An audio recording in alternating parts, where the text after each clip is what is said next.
मिळालेल्या पैशातून एक ऑडी मोर्गे साहेबाला, एक फॉर्च्युनर आणि एक पजेरो अशा 3 गाड्या 10-10 लाख रुपये भरून भिवानं बुक केल्या होत्या.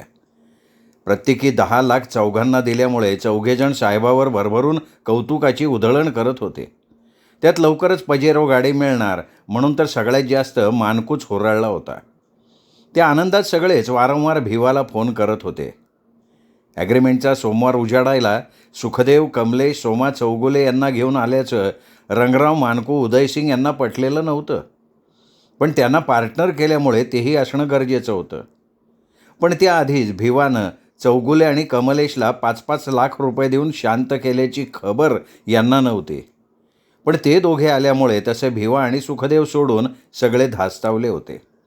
सोमा चौगुले तर भिवाच्या पुढे साहेब साहेब करत गोंडा घोळत होता.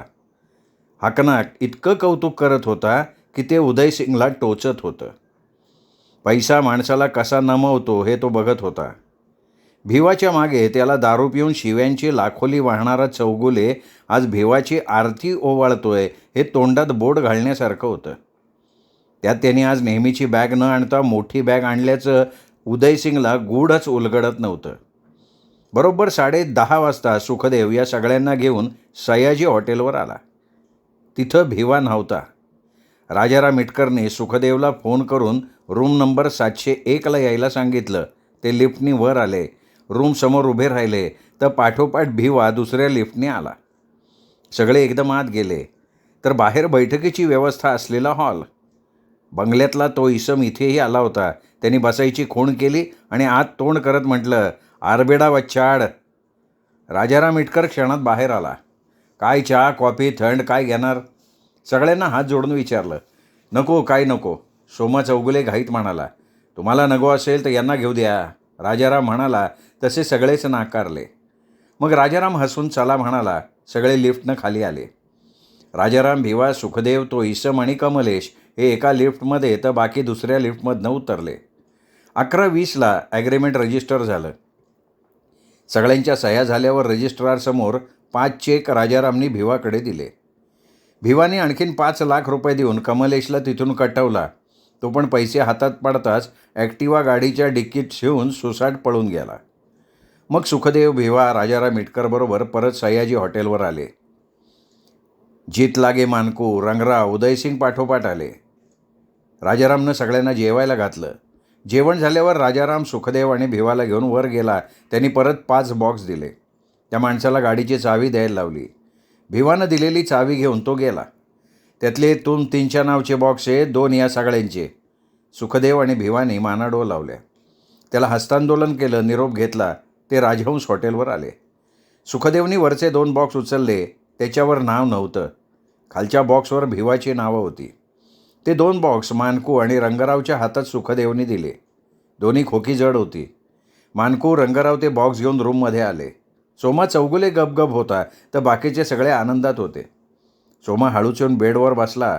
त्याचा हिरमुसलेला चेहरा बघून सुखदेव म्हणाला, पाहुणं, आता हात उचला तुमचं. साहेबांनी दोन्ही कामं केली. कसलं काम केलं? चिचुका दिल्यागत कावड्या रावड्या दिल्या. अजून 1.5 कोटी यायचे. साहेबांनी पैसे आणला का विचारलं तर काय सांगू? हे काजू बदामाची खोकी देऊ का? असं म्हणत त्यांनी बॉक्सकडे हात दाखवला. मानकूनं खोकं उघडलं तर त्यात बदाम. तो नाराज झाला.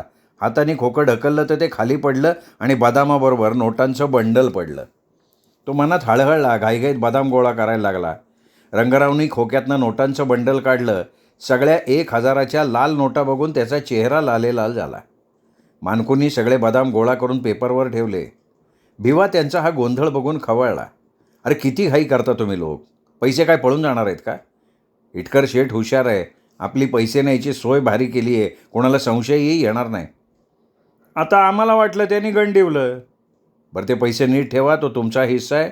उद्या आपण 3ही गाड्या ताब्यात घेऊ. चौगुले, तुमचे 1.5 कोट आणि गाड्यांच्या चाव्या उद्या हातात देतो. आजच तुम्ही साहेबांना काम करायला सांगा. आता उशीर करू नका. भिवा बोलला आणि सोमा म्हणाला, माझे एकट्याचे पैसे उशिरा का? आत्ता देऊ का? भिवाने आवाज चढवत विचारलं. उद्या काय वाढणार आहेत? चौगुले खोचकपणे बोलला. घटणार पण नाही. तुमची इच्छा असेल तर लगेच देतो. मानको, गाडीतनं एक बॉक्स आण.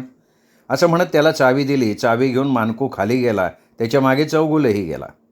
तो गेल्यावर सुखदेव भिवाला म्हणाला, साहेब तुम्ही चांगले त्याच्या गळाला लागला. कोल्हापुरात त्याला कोणी वाहनजवळ उभं करत नाहीत. तेव्हा त्याने आपलं काम केलं आहे, त्याला दुखून भागणार नाही. भिवाचा उदारपणा ऐकून सुखदेव अवाक झाला. एवढा पैसा पहिल्यांदी बघितला असन त्याने. सुखदेव चिडून म्हणाला. भिवानी त्याला समजावलं. रंगराव उदयसिंगनी तोवर त्यांची खोकी एका बॅगेत भरली. मानको आत आला. त्यांनी ते खोकं भिवाकडे देत म्हटलं, साहेब हे लय जड आहे, निश्च्या नॉटच येते वाटतं. भिवानं खोकं खोललं. त्यात काजू भरलेले.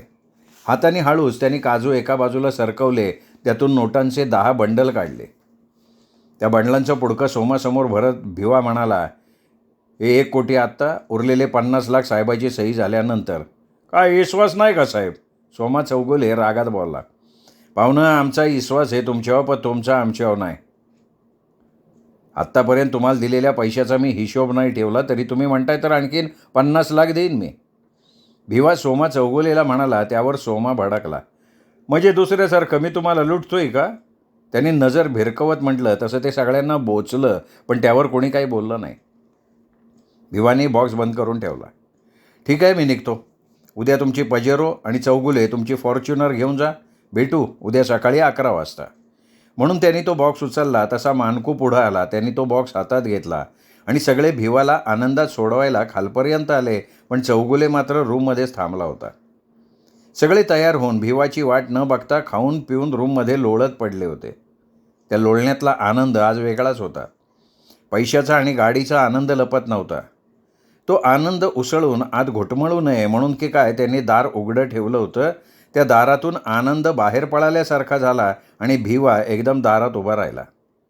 त्याला बघून सगळे पटापटा उठले. एकटा सोमा चौगुले वेगळ्या रूममध्ये होता. त्याच्यासोबत रात्री उदयसिंग त्याच्या खोलीत झोपला होता, पण तो आवरून यांच्या इथे आला होता.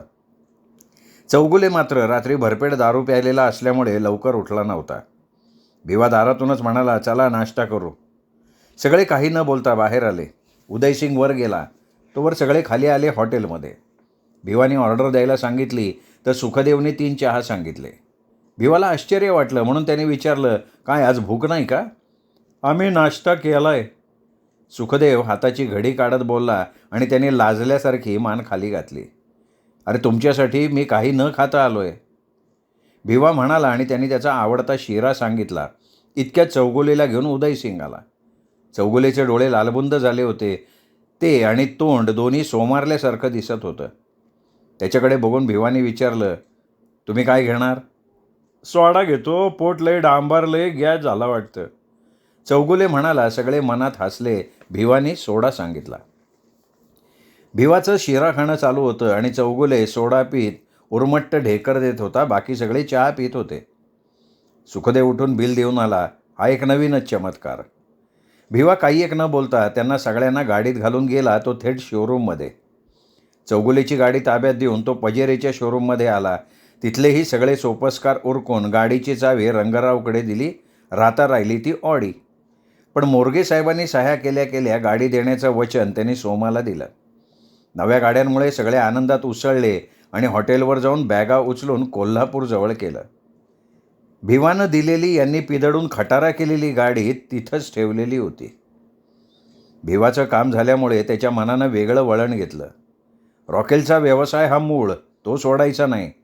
ज्यामुळं हे दिवस पाहिले त्या व्यवसायाला ठोकरून चालणार नाही हे त्यांनी मनात ठरवलं.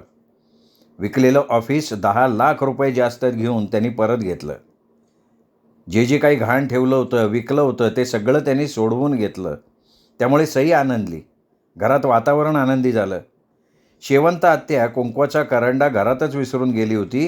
तिला करंडा देऊन आनंदाची बातमी सांगावंसं वाटलं, पण कामाच्या धावपळीत ते जमत नव्हतं. गावाकडं जाणं बंद झाल्यामुळे लोक वेगळीच चर्चा करत होते. भीमदास कांबळेची बदली रद्द झाल्यामुळे तो गळाटल्यासारखा झाला होता. त्याचा पोलीस स्टेशनात असणारा दरारा आपोआप कमी झाला होता आणि मुख्य म्हणजे तोच आता जास्त डोकं लावत नव्हता. कारण गृहमंत्र्याच्या पीएला 50 लाख रुपये देऊनसुद्धा बदली कॅन्सल झाल्याची खंत त्याला होती. शहरात महिन्याभरात ते पैसे वसूल झाले असते असं वाटलं म्हणून त्यांनी ते दिले होते. पीएनी पण त्याचं काम केलं होतं, पण त्याच्या बदलीच्या राजकारणानं तोच बळी पडला होता. आता फक्त नोकरी करायची हे ठरवून तो गपगुमान स्टेशनमध्ये येत होता. त्यामुळे आळंदी स्टेशनच्या हद्दीतल्या साऱ्या गावचे पोलीस पाटील आता बिंदास झाले होते. कुणी कुणी तर म्हणायचं, दिवा इजायचा म्हणलं की फडफडणारच ना. भीमदास हा विझणारा दिवा नव्हता. त्याचा भडका कधी होईल कोणाला सांगता येत नव्हतं. तो भडका 25 जानेवारीच्या पूर्वसंध्येला झाला. भीमदासला राष्ट्रपती पदक जाहीर केलं. पीएनं ठेवलेलं इमान भीमदासला इनाम देऊन गेलं. हे त्याच्या मनालाच वाटत होतं. भीमदासला राष्ट्रपती पदक मिळाल्याचा आनंद भिवाला जास्त झाला होता, म्हणून त्यांनी सोळूत त्याचा सत्कार करायचं बेतलं, ते पण भीमराव कुसेकरच्या हस्ते. त्याबद्दल बोलायला भिवा भीमरावकडे आला तर ते ताठलं. उलट भिवालाच म्हणालं, आता तुम्ही मोठी माणसं, हा मान तुमचा. दादा, मला नाही राजकारणात पडायचं. भिवा लवत बोलला. पडायचं नसलं तरी राजकारण करता तर येतं ना चांगलं. मनातली सल भीमरावच्या तोंडून बाहेर पडली, पण भिवाला त्याचा उलगडा झाला नाही. भिवानं त्याचं काम झाल्याचं भीमरावच्या कानावर घातलं आणि तेच कान आपोआप फडफडल्यासारखे झाले. काय आहे भिवा, मला माहिती आहे तुला माझ्याबद्दल खूप आदर आहे. अरे आपण एका घरातले. मला तुझ्याबद्दल आणि तुला माझ्याबद्दल आकस असायचं काय कारणच नाही ना. पण गाव लय घोडे चाप आहे. जातीसाठी आणि गावासाठी किती केलं तरी ते बोंब मारणार. आता तुझंच बघ, तू काय काय केलं गावासाठी, केलं का नाही तू? भीमरावने तर्जनी पुढे करत विचारलं. भिवा मात्र गप्प होता. जणू ते त्याला पटलं असावं. म्हणून भीमराव पुढे सरकत पुढे म्हणाला, तुला गावाबद्दल काहीतरी वाटत होतं म्हणून केलं का नाही? भीमरावने मान हलवत विचारलं. भिवानं फक्त नजरेनं एकटक बघत होकारल्यासारखं बघितलं. का तुला पैशाची ग मेंढे? भिवानी नजर खाली केली. नको तो विषय सुरू झाल्याचं त्याच्या चेहऱ्यावर स्पष्ट जाणवायला लागलं होतं. तरीही भीमराव पुढे म्हणाला, हे मी नाही बोलत रे, आपलं गाव बोलतंय. फक्त गावच बोलून राहत नाही तर तालुक्यात सगळे मला टॉमण्याने बोलतात. चोळूकरांना पैशाची नशे चढली. सरकारने करायचं ते हे फुगीर करतात. त्यांनी लोकांच्या मुंड्या मुरगळल्या असतील, पण आम्ही नाही ना. त्यात मरकळकरांना तुझा लय पोटसूळ आहे. दादा, तारीख कधीच ठरवायची? माझं काय नाही बाबा, परत गाव बॉम्बलायचं. मी राजकारण करतो म्हणणार. त्यापेक्षा मुकिंदाकडून कर सत्कार. भीमरावांनी अंग काढून घेत जवळजवळ नकारच दिला. पैसा मी खर्च करणार आहे, दुसऱ्याला फुकटचा मोठेपणा का देऊ मी? भिवा आतून भडकला होता, पण शब्द हळूवार होते. मी पण तेच म्हणतोय ना, तुझ्या हातून होऊ दे ना सत्कार. भीमरावने त्याच्या पाठीवर हात ठेवत सुचवलं. दादा, सत्कार गावाच्या वतीनं करायचा आहे आणि गावात प्रतिष्ठित तुम्हीच आहात. तेव्हा सत्कार तुमच्या हातून होणार असेल तर करू, नाहीतर राहू द्या. असं म्हणत भिवा उठला. त्याच्याबरोबर भीमराव पण उठला. उठता उठता म्हणला, आता तुला खळीला आलाय तर ठरव कधी करायचा. भीमरावनी होकार दिला. त्या आनंदात तो म्हणाला, दादा, उमाजी नायकांच्या पादुकांचा पण मुहूर्त करून टाकू त्या दिवशी तुमच्या हातून. किती तोळायचे आहेत त्या? भीमरावनी विचारलं आणि भिवा एकदम शांत झाला. नायकांमध्ये कळवंड चालू आहे. कोण म्हणतं चांदीच्या बसू, कोण म्हणतं सोन्याच्या, तर ते नातू म्हणालंय तारकाटीला आलाय. मराठ्याची भीक नको म्हणतोय. त्यांच्या पुण्यातली संघटना खर्च करायला तयार होती, पण सगळ्या जाती सारख्या. कुणी कोणाला मोठं म्हणायला तयार नाही.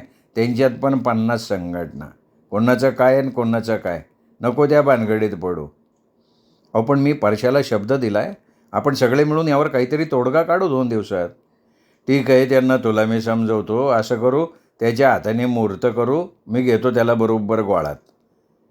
भीमरावनं भिवाची पाठ थोपटली. मग खुश होऊन भिवा गाडीत बसला आणि आळंदीच्या दिशेनं गेला.